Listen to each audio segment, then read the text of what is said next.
መንፈስ ቅዱስ ሕይወትህን በሙላት ሲቆጣጠረውና ባንተ መስራት ሲጀምር ነገሮችን፣ ጓደኞችህን፣ ልማዶችን ሁሉ ማጣት ትጀምራለህ። ነገር ግን በአንጻሩ ደግሞ የምታገኘው ነገር በቃላት ሊገለጽ የሚችል አይደለም። በዚህ ቪዲዮ መንፈስ ቅዱስ በሕይወታችሁ ውስጥ እየሰራ መሆኑን የሚያሳዩ 7 ግልጽ ምልክቶችን የምናይ ይሆናል። እንደተለመደው ቪዲዮውን ላይክ አድርገው በመጀመር አብረውን ያገልግሉ። ለቻናሉ አዲስ ከሆኑ ደግሞ ሰብስክራይብ በማድረግ ቤተሰብ ይሁኑ። አሁን በቀጥታ ወደ መልእክቱ እንለፍ።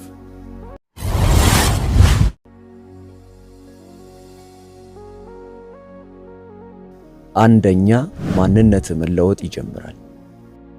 መንፈስ ቅዱስ ምን ችግር እንዳለ ብቻ ሳይሆን በትክክል ማን እንደሆንክ ያሳያል። በድንገት ስለ ኃጢአት መጥፎ ስሜት ብቻ ሳይሆን የሆነ እንግዳ ስሜት ይሰማሃል። ልክ አንድ የማይስማማ ጃኬትን እንደ መልበስ ነው። ወደ አሮጌ ልምምዶች ለመመለስ ትሞክራለህ። ነገር ግን በአንተ ውስጥ የሆነ ነገር ይቃወማል። ያ የሆነ ነገር እርሱ ነው፣ መንፈስ ቅዱስ። ሁለተኛ ቆሮንቶስ ምዕራፍ 5 ቁጥር 17 እንዲህ ይላል፣ ስለዚህ ማንም በክርስቶስ ቢሆን አዲስ ፍጥረት ነው፣ አሮጌው ነገር አልፏል፣ እነሆ ሁሉም አዲስ ሆኗል። ይህ ስለ ደንቦች አይደለም፣ ስለ ዳግም መወለድ ነው። መንፈስ ቅዱስ ማንነትህን በኃይል ሳይሆን በእሳት እንደገና ይጽፋል። እናም እግዚአብሔር በሚያይ መንገድ ራስህን ማየት ስትጀምር ሌላው ነገር ሁሉ የያዘውን ማጣት ይጀምራል። ሁለተኛ፣ የዓለምን ጣዕም ታጣለህ። በአንድ ወቅት ያስደስቱ በነበሩ ነገሮች አሁን መደሰት ታቆማለህ። ከታዋቂነት ይልቅ ዓላማን መፈለግ ትጀምራለህ። ቅዱስ ለመሆን እየሞከርክ አይደለም፣ እየተለወጥክ ነው። ሮሜ ምዕራፍ 12 ቁጥር 2 እንዲህ ይላል፣ በልባችሁ መታደስ ተለወጡ እንጂ ይህን ዓለም አትምሰሉ። መንፈስ ቅዱስ ወደ አንተ ሲገባ ፍላጎቶች ይለወጣሉ። መንፈስ ቅዱስ ድርጊቶቻችሁን እያጸዳ ብቻ ሳይሆን ፍላጎቶቻችሁን እንደገና እያስተካከለ ነው። ሶስተኛ፣ መንፈሳዊ ውጊያው እየተባባሰ ይሄዳል። መንፈስ ወደ ውስጥ ሲገባ ሲኦል ያስተውላል። ከዚህ በፊት ሕይወት ከባድ እንደሆነ አስበህ ሊሆን ይችላል። አሁን ግን ጥቃት እየተሰነዘረብህ እንደሆነ ይሰማሃል። በዙሪያ ያሉ ሰዎች ሊለወጡ ወይም እንዲያውም ሊዋጉ ይችላሉ። ግን አትደንግጥ። ያ ተቃውሞ ይህ ወገንህን እንደቀየርክ የሚያሳይ ማስረጃ ነው። እየተቀጣህ አይደለም፣ ለስልጣን እየተመደብክ ነው። አራተኛ፣ እግዚአብሔርን በተለየ መንገድ መስማት ትጀምራለህ። መንፈስ ቅዱስ አይጮህም፣ በእርጋታ ያለማቋረጥ ይመራል። ዮሐንስ 16 ቁጥር 13 እንዲህ ይላል፣ የእውነት መንፈስ በመጣ ጊዜ ወደ እውነት ሁሉ ይመራችኋል። እሱ ወደ አንተ ሲገባ የዓለም ድምፅ እየደበዘዘ ይሄዳል።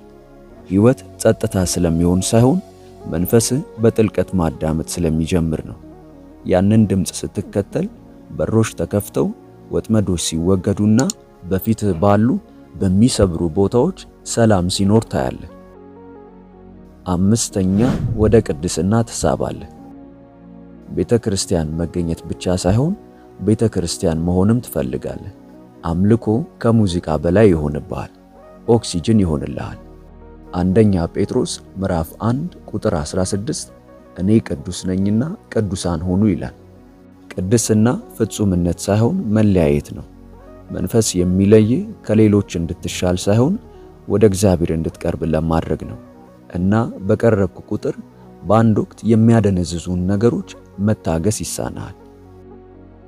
ስድስተኛ፣ ድፍረትን ታዳብራለህ። ማስረዳት አትችልም፣ ዝም ትል ነበር። አሁን ግን በእሳት ትናገራለህ። ትዕቢት ሳይሆን ስልጣን ነው። የሐዋርያት ሥራ ምዕራፍ 1 ቁጥር 8 እንዲህ ይላል፣ መንፈስ ቅዱስ በእናንተ ላይ በወረደ ጊዜ ኃይልን ትቀበላላችሁ። ያ ኃይል ሁል ጊዜ በታምራት አይታይም፣ አንዳንድ ጊዜ በአፍህ ውስጥ ይታያል። ለመገጣጠም ማዘንበልህን ታቆማለህ። ለእውነት መቆም ትጀምራለህ፣ ምቾት ባይሰጥህም እንኳ። መንፈስ ቅዱስ የሚያጽናና ብቻ ሳይሆን የሚያስታጥቅህም ስለሆነ ባንተ በኩል ሲናገር ሰዎች የሚሰሙት ብቻ ሳይሆን የሚሰማቸውም ጭምር ነው። ሰባተኛ፣ መሞት ትጀምራለህ። ገላትያ ምዕራፍ 2 ቁጥር 20 እንዲህ ይላል፣ ከክርስቶስ ጋር ተሰቅያለሁ፣ እኔም አሁን ሕያው ሆኜ አልኖርም፣ ክርስቶስ ግን በእኔ ይኖራል። ይህ ራስን ማሻሻል አይደለም፣ ራስን አሳልፎ መስጠት ነው። ነገር ግን ከዚያ ሞት በኋላ ነፃነት ይመጣል። መንፈስ ቅዱስ ሕይወትህን ብቻ ሳይሆን አዲስ ሕይወትንም ይሰጣል።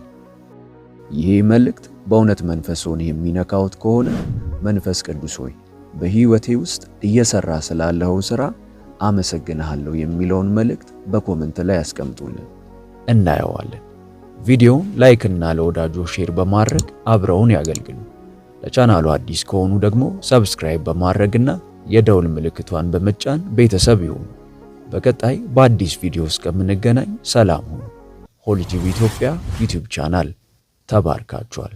በይበልጥ በመንፈሳዊ ሕይወቶ እጅግ የሚበረቱባቸውና መንፈሳዊ ረሃቦን የሚጨምሩ ትምህርቶች እንዲሁም የጸሎት አገልግሎት በየቀኑ እንዲደርሱ ሰርቫንት መልካሙን ጌታ በማለት የፌስቡክ እንዲሁም የቲክቶክ አካውንታችንን እንዲሁም ሆሊ ቲዩብ ኢትዮጵያ ብለው ሰርች በማድረግ የቴሌግራም ቻናላችንን ይቀላቀሉ። ተባርካችኋል።